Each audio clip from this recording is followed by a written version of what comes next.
सद्गुरु वाचुनी जीवासी तारिता, सद्गुरु वाचुनी जीवासी तारिता, नरको चुकविता नाही कोणी। माता पिता बंधू सुतानी कांता, आपुल्या स्वार्था लक्षिता ते। जीवाचा जीवना एक सद्गुरुनाथ, गुरुवेन आप्त नाही कोणी। माता पिता बंधू सुतानी कांता, आपुल्या स्वार्था लक्षिता ते। बाळगिरे स्वामी म्हणे, बाळगुरु बापूजीला तारू आनंद नाम। देऊनी सप्रेम सुखी केले,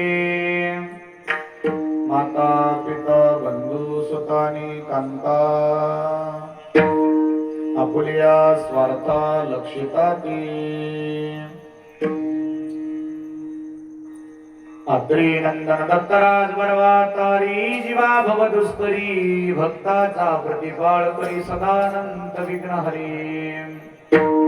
होता दर्शने तापदोषरती संबोधिता वर्षुनी, करुणा मी तुझ भाकितो अवधुता ये आता धावुनी। नमो अत्रि सुता नमो जी दयाळा,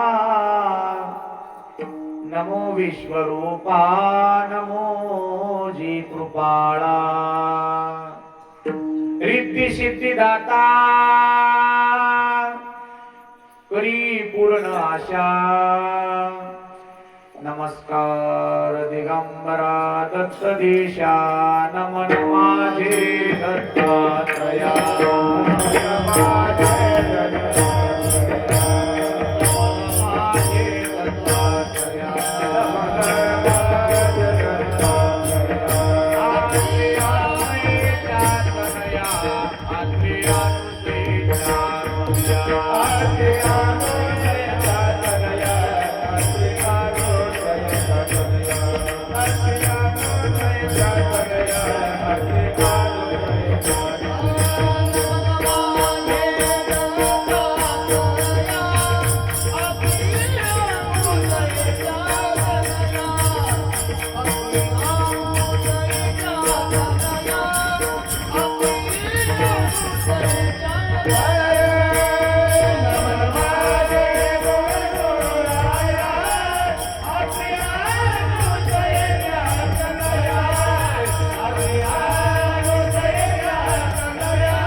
दत्तात्रया। अत्रे अनुसे चेतनया, तुझे नामी लागू गोडी गुण गायेन आवडी। ब्रह्मानंदं परम सुखदं केवल ज्ञान मूर्तिं, द्वंद्वातीतं गगन सदृशं तत्त्वमस्यादिलक्ष्यम्। एकं नित्यमिमलमचलं सर्वधी साक्षीभूतम्, भावातीतं त्रिगुणरहितं सद्गुरुं तं नमामि। अखण्डमण्डलाकारं येन व्याप्तं चराचरं, तत्पदं दर्शितं येन तस्मै श्रीगुरुवे नमामि। योऽन्तः प्रविश्य मम वाचमिमां प्रसुप्तां, सञ्जीवयत्यखिलशक्तिधरस्वधाम्नां। अन्यांच्यास्त चरण श्रवणत्व गादीन प्राणान् नमो भगवते पुरुषाय तुभ्यं घ्यावी घ्यावी माझी सेवा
सदानंकृत साधु संन्यास योगम मुखे यस्य वेदार्थ शास्त्रार्थ नित्यं नमो बाळ गुरुं ब्रह्मस्वरूपं गंगा विशुद्धं निजपाद स्पर्शं श्रोवेष्टितं चुंबितं पुण्यस्थानं कुलंबे स्थितं तं समाधिस्थमूर्तिं नमामि प्रसादवन योगिराजम् नमामि प्रसादवन योगिराजम् आता नमो संता साधु सजनासे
सद्गुरु वाचुनी जीवासी तारिता नरक चुकविता नाही कोणी माता पिता बंधू सुतानी कांता प्रिया स्वार्था लक्षिता ते जयांचे केली स्मरण होय सकळ विद्येचे अधिकरण ते जीवन दुसरे चरण श्री गुरूंचे ते नमस्कारुणी आता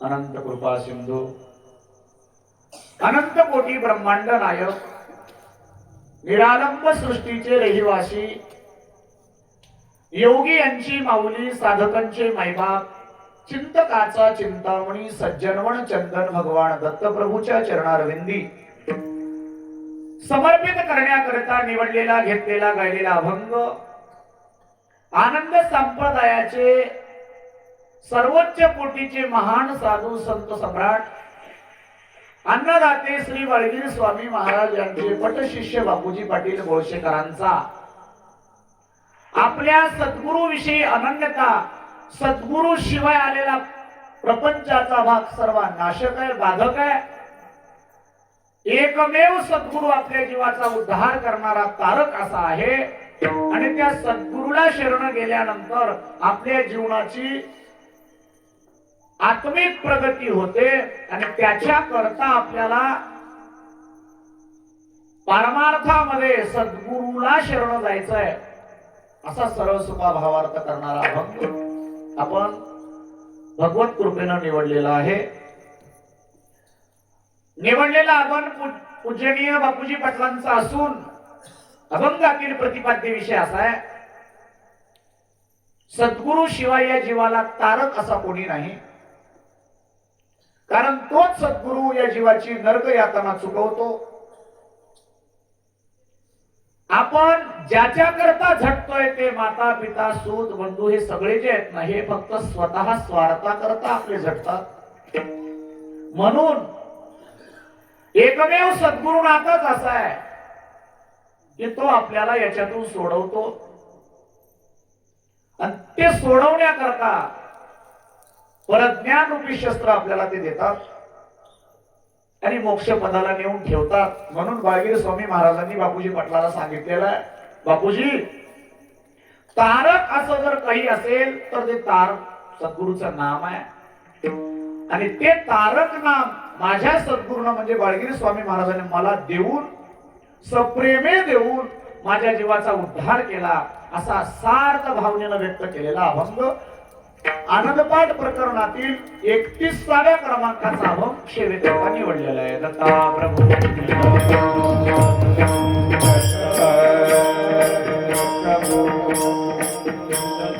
टाळी वाजवत चला चला.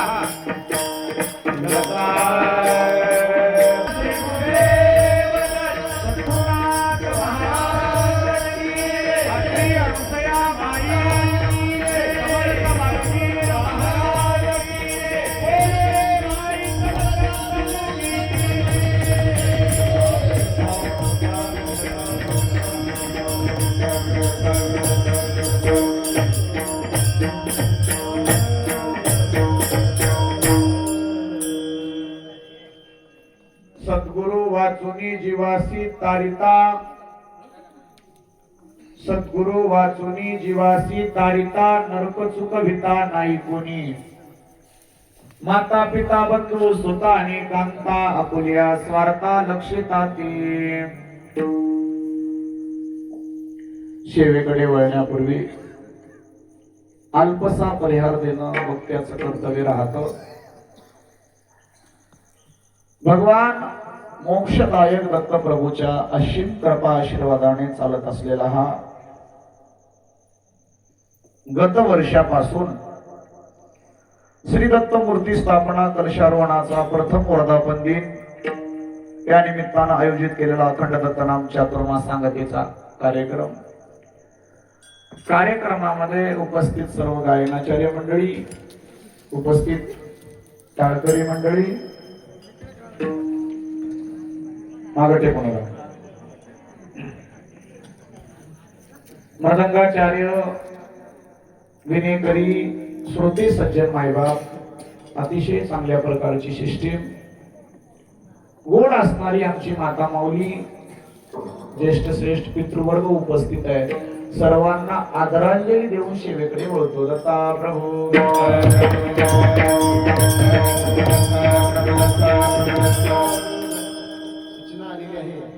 मंदिराच्या उजव्या बाजूला जी महिला मंडळी बसलेली आहेत, कृपया आपण समोर येऊन या ठिकाणी समोर बसायचं. दररोज मंदिराच्या इकडच्या साईडला महिला बसायचं, पुरुषांनी इकडे बसायचं. उठा तुम्ही तिथून अर्धे सगळे उठा. पायरीपासून उजवीकडची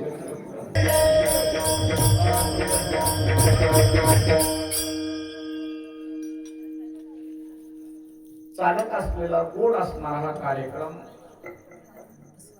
भगवंताचं मूर्ती स्वरूपानं गत वर्षाचं प्रागट्य त्या नियोजनाकरिता गोड असणार हे कार्यक्रम तुम्ही नियोजित केला. धन्यवाद देतो नियोजन करणाऱ्याला. ते याच्याकरता कार्यक्रमाची नियोजन करण्याची जी जिम्मेदारी राहते ना, सर्व गावाला एका मंडपाखाली आणून बसवणं वाटते तितकं सोपं नाही. काय तग काढावी लागते, काय तळमळ करावं लागतं, किती आर्थिक नियोजन जोडावं लागतं, किती माणसांना बार बार त्यांच्या मागे लागावं लागतं. त्यांची आम्हाला थोडीफार जाणीव आहे म्हणून लक्षात येतं. तरी चांगलं आहे. कार्यक्रमाकरता तुमचं गाव नवीन जरी असलं तरी चांगल्या प्रकारची उमेद दिसतीये. तुमच्यावर भगवंताची कृपा अशीच अखंड राहो आणि तुमच्याकडून धर्माकरता, देशाकरता, भगवंताकरता सेवा करण्याची सद्बुद्धी तुमच्या अंतःकरणात निर्माण हो, हेच आपल्या कार्यक्रमाचं फलित असणार आहे. आणि त्याच्याकरता आपल्याला सेवा भावाने इथं राबावं लागणार आहे. तुम्ही जर सेवा कराल तर नक्की तुमच्या जीवनामध्ये फलाची, उत्तम फलाची आणि मरणोत्तर मोक्षाची प्राप्ती होण्याची शक्यता आहे. त्याकरता एक सेवा हा दारवंता, सेवा करावी लागते. तनु मनु जीवे चरणासी लागावे, अगरवता करावे, दास्य सकोळ. मौली बोलले इथं दास्यत्वता करावी लागते. ही मोठेपणाची जागा नाही, मोठेपणाची जागा नाही, ही जागा फक्त नम्रतेची आहे. आणि इथं एकदा नम्र झाला की तो त्या ठिकाणी देवाला सुद्धा अधीन करू शकतो. नम्र झाला होता ते निर्मोहिले. या उक्तीप्रमाणे आपण नम्र झालो म्हणून देव इथं विराजमान आहेत. आपण ज्या दिवशी नम्री हो ना त्या दिवशी देव थांबणार नाही, हे लक्षात ठेवा. तथा प्रभू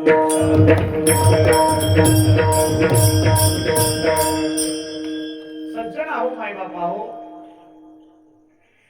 कार्यक्रम दुसरा आहे आणि माझं कीर्तनही दुसरं आहे,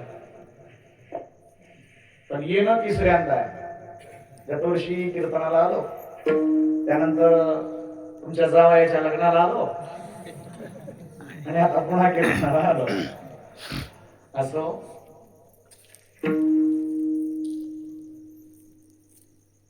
आमचे श्री संत आखाड्याचे सन्मानित महंत श्री समगिरीजी महाराज यांच्या अट्टहासातून एक नवीन रोपट तुमच्या या मोरिकळीमध्ये लागतंय आणि त्या रोपट्याचा वाढ होत होत होत या रोपट्याला नवीन स्वरूप प्राप्त व्हावं, याला कल्पवृक्ष प्राप्त व्हावी आणि या वृक्षाच्या खाली येणाऱ्या सर्व सद्भक्तांच्या जीवनामध्ये उत्तम सुखाची प्राप्ती व्हावी, हा अट्टहास मनात धरून महाराजांनी हा कार्यक्रम या ठिकाणी नियोजित केलेला आहे. खरोखर मी धन्यवाद देतो महाराजांना. हजारो गावामध्ये स्वतः जाऊन तिथं झटून कार्यक्रम करणारा आत्ताच्या टाइमातला एकमेव महात्मा म्हणजे समगिरी महाराज. नावात जसं सम आहे ना, वागण्यातही तितकंच सम आहे, म्हणून कोटी कोटी धन्यवाद आहेत त्यांना.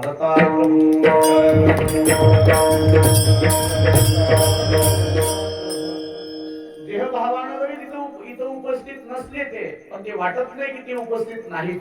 त्याचा अर्थ तुमच्या अंतःकरणामध्ये त्यांनी सद्भाव निर्माण करून दिला. मोठे मोठे भव्य दिव्य कार्यक्रम ते करतात आणि आखाड्याने जी महंत पदवी बहाल केली ते काही अयोग्य ठिकाणाला लागली नाही, योग्य महात्म्यालाच ही महंत पदवी बहाल झाली. कौतुक आहे आखाड्याचं सुद्धा. म्हणून तुमच्या या गावामध्ये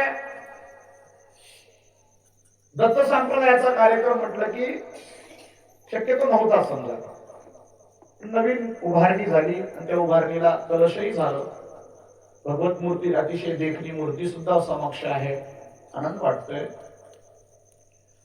माझ्या मनाला वाटलं की तुम्हाला जे आश्रयदाता भेटला त्या आश्रयदातामुळं तुमच्या जीवनामध्ये आध्यात्मिक उन्नती व्हायला लागली. याकरता आपल्याला काय आध्यात्मिक सानिध्य कसं करता येईल, अध्यात्मात अधिकाधिक आपल्याला अजून काय साधना वाढवता येईल, त्या संदर्भानं चर्चा करण्याकरता हा अभंग निवडलेला आहे. अभंग एका महान सत्पुरुषाचा आहे. रिटर्न पडू नये, रिटर्न कमी करा, इको थोडासा. आणि दोन संतांमध्ये झालेली समर्पक चर्चा जगाच्या कल्याणाची असते. हा एक सिद्धांत लक्षात ठेवा. चांगल्या माणसात होणारी चर्चा नुसती त्यांच्या पुरतीच नसून ती जगाच्या कामाला येणारी असते. चांगल्या माणसाची म्हणतोय मी.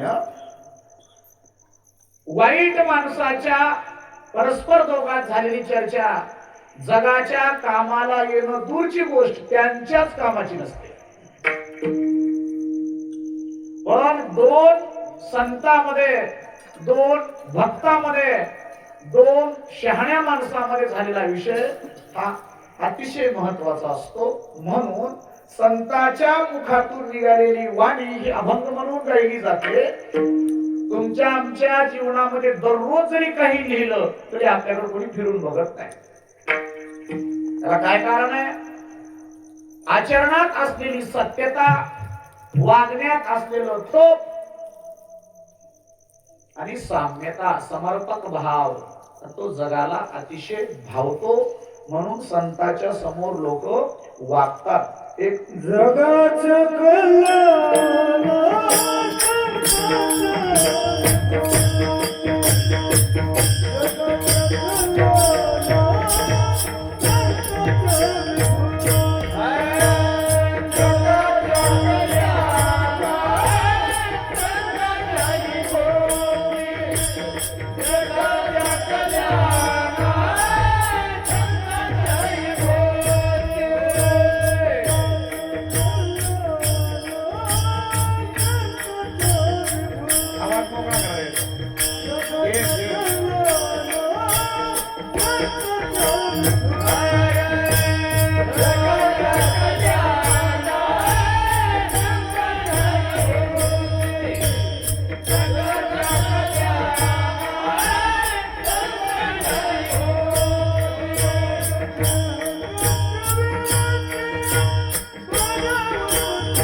कल्याण कल्याणा संतांच्या विभूती देहो कष्ट विती परोपकारे.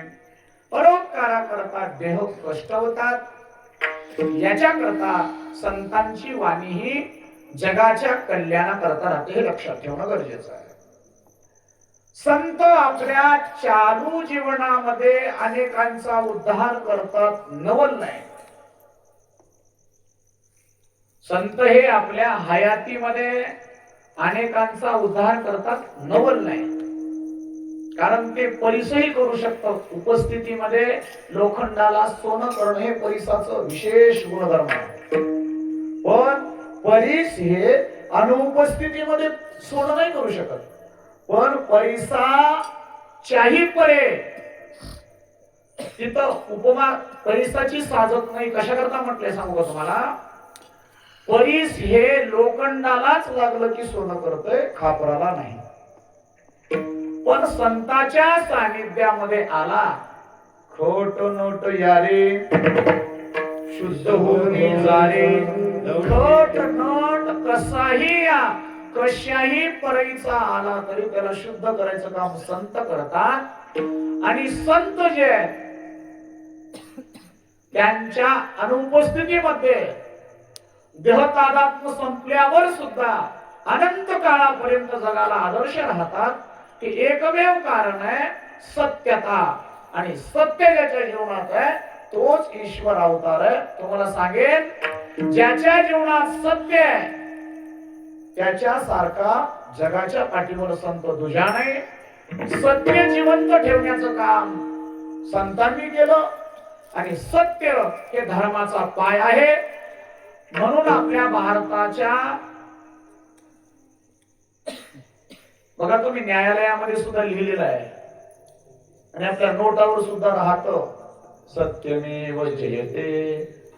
हे संस्कृतातलं वाक्य आहे. सत्याचा विजय होत असतो.